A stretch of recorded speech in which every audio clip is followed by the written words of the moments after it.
వాటి పత్రాలు బయటపడ్డాయి. కోర్టు ఆవరణలో మ్యూజియం ప్రదర్శన కోసం సిబ్బంది ఏర్పాట్లు చేస్తున్న సమయంలో 83 బాక్సులను సిబ్బంది గుర్తించారు. ఇందులో హిట్లర్ పాలనకు సంబంధించిన పలు పోస్ట్ కార్డులు, ఫోటోలు, నాజీ పార్టీకి సంబంధించిన వేలాది నోట్బుక్లు లభ్యమయ్యాయి. అయితే ఇవి 1941లో జర్మన్ రాయబార కార్యాలయం నుంచి జపాన్ నౌకలో బ్యూనస్ ఎయిర్స్ కు చేరినట్లు అధికారులు గుర్తించారు. వాటిని అప్పట్లో సుప్రీంకోర్టుకు అప్పగించినట్లు తెలుస్తోంది. తర్వాత అప్పటి అధికారులు వాటి గురించి మర్చిపోయి ఉంటారని భావిస్తున్నారు.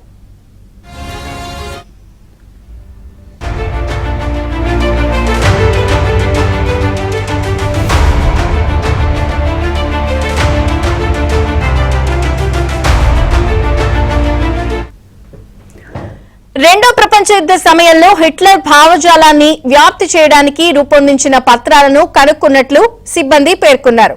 పత్రాల పరిశీలన అనంతరం వాటిని సురక్షిత ప్రాంతాలకు తరలించారు. అంతేకాదు వాటి సంరక్షణకు ప్రత్యేక సిబ్బందిని సైతం ఏర్పాటు చేశారు. అయితే ఈ పత్రాల్లో రెండో ప్రపంచ యుద్ధంలో యూదులపై నాజీలు సాగించిన నరమేధానికి సంబంధించిన లీడ్ల కోసం వెతుకుతున్నట్లు సమాచారం.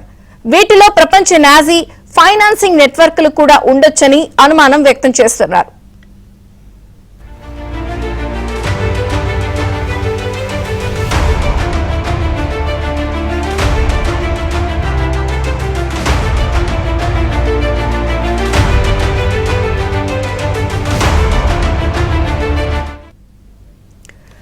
ఈ పత్రాలలో ఉన్న విషయాలను క్షుణ్ణంగా అధ్యయనం చేయాలని అర్జెంటీనా సుప్రీంకోర్టు అధికారులను ఆదేశించింది. వీటి ద్వారా రెండో ప్రపంచ యుద్ధ సమయంలో దక్షిణ అమెరికాలో నాజీ కార్యకలాపాలపై మరిన్ని ఆధారాలు సంపాదించొచ్చు అన్నారు. అయితే 1944 వరకు రెండో ప్రపంచ యుద్ధంలో తటస్థంగా ఉన్న అర్జెంటీనాలో అప్పట్లో పెద్ద మొత్తంలో యూదులుండేవారు. 33 నుంచి 1954 మధ్య సుమారు 40,000 మంది యూదులు నాజీల నుంచి తప్పించుకుని అర్జెంటీనాలో ఆశ్రయం పొందారు.